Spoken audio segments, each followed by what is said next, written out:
So, ito yung Shein na nabili ko na pinakita ko dun sa video. So, ganito yung itsura niya. Ang cute niya. Tapos yung, yung sandal. So, ganyan siya. Ganyan yung itsura. Guys, ang cute. Ang ganda.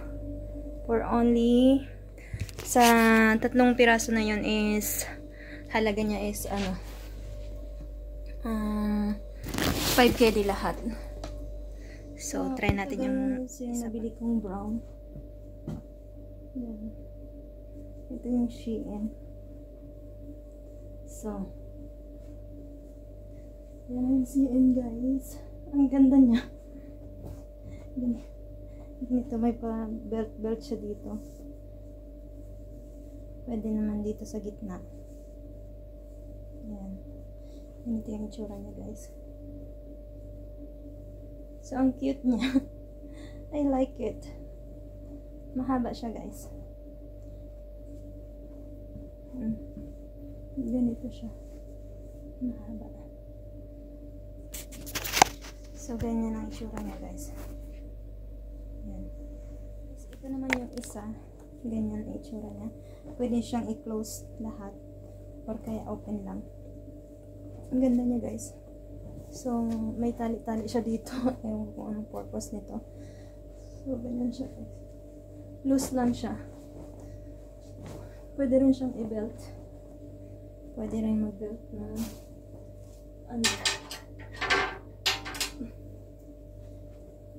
pwede rin siyang i-belt kung gusto.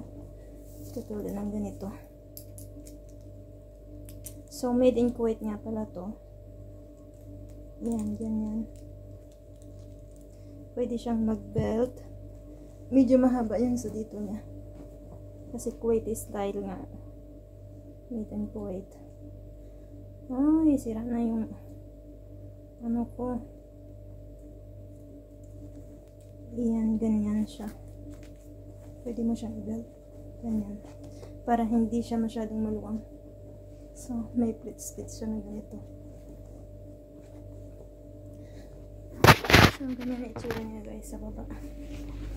Yan. Ito yung itsura niya, guys. Yung, niya, yung kulay niya. So, pwede mo siyang i-belt or ganyan lang. Nakakaputi talaga siya. Kulay brown. So, guys, let's check another one. So, eto naman yung isang last na nabili ko na sa ukay-ukay doon sa Haraj. Na kung tawagin is Jumaa Market. So, ganyan ang itsura niya. Medyo maluwag sa akin kasi double XL ang size niya. Pero, that doesn't matter for me kasi gusto ko yung medyo mamaluluwag na mga damit. Kasi magandang isuot at hindi mainit or presko sa pagkatawan. At ganyan yung itsura niya. Pwede siyang i-button or i-open lang ng ganyan. So, guys, thank you for watching. Ingat kayo palagi. Try to go and Jumaa.